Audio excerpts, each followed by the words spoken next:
réfléchir sur la mode nostradamique qui s'est emparée d'un Patrice Guinard, par exemple, qui, ayant créé en 99, je crois, son CURA, Centre d'études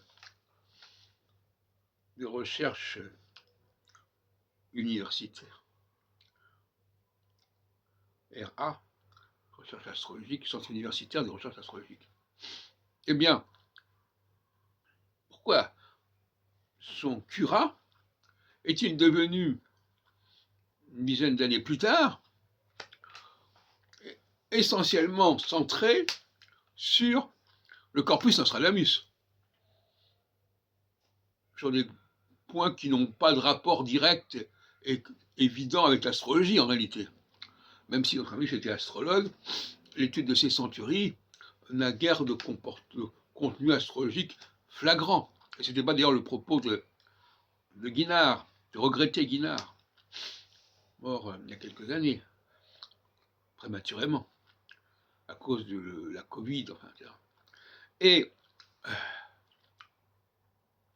par conséquent, il faudrait comprendre pourquoi il a abandonné l'astrologie et la recherche astrologique pour la recherche nostradamologique. Il l'a fait d'abord à mon instigation, parce que moi-même j'avais publié en 99 ma thèse de doctorat d'État sur le texte prophétique en France. Donc j'avais montré déjà que mon intérêt pour l'histoire de l'astrologie se combinait avec l'histoire du prophétisme, plus généralement. Et pourquoi moi-même ai-je consacré autant de temps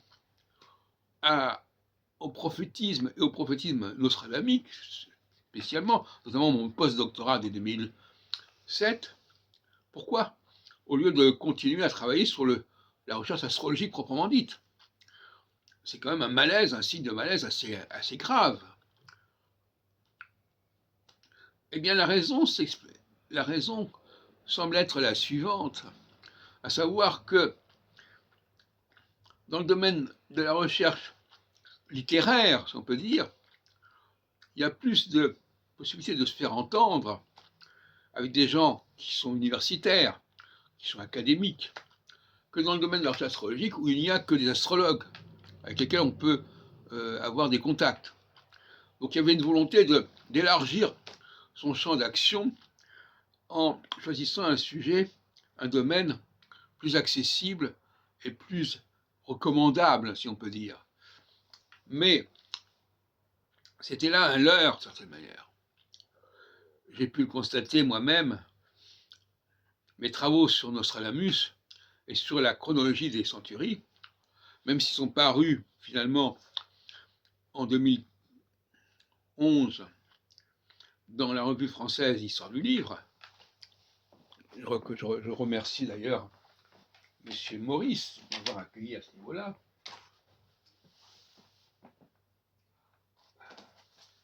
Pendant 4 ans, j'ai publié des articles dans cette revue, remarquable. Eh bien, c'est que finalement, les historiens ne sont pas non plus des gens extrêmement malins, extrêmement doués sur le plan de la réflexion scientifique, de la réflexion du raisonnement. Parce que finalement, la science est d'abord une capacité de raisonner, une capacité de logique.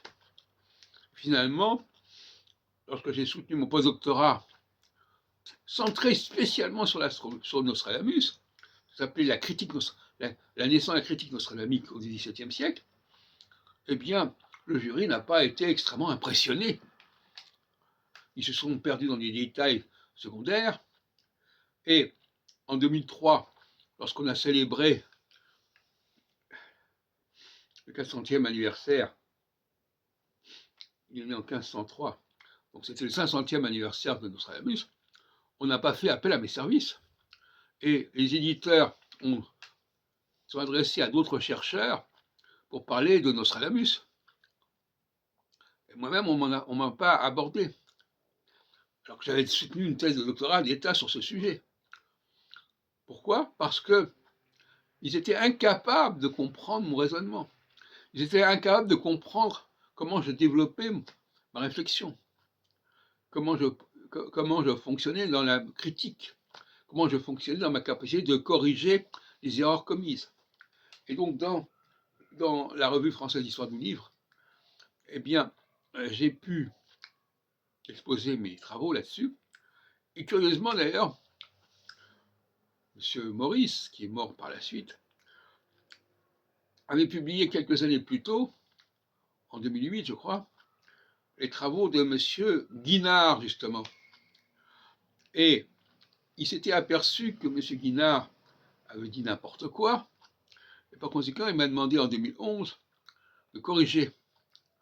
Donc, dans la revue française d'histoire du livre, il y a les deux travaux.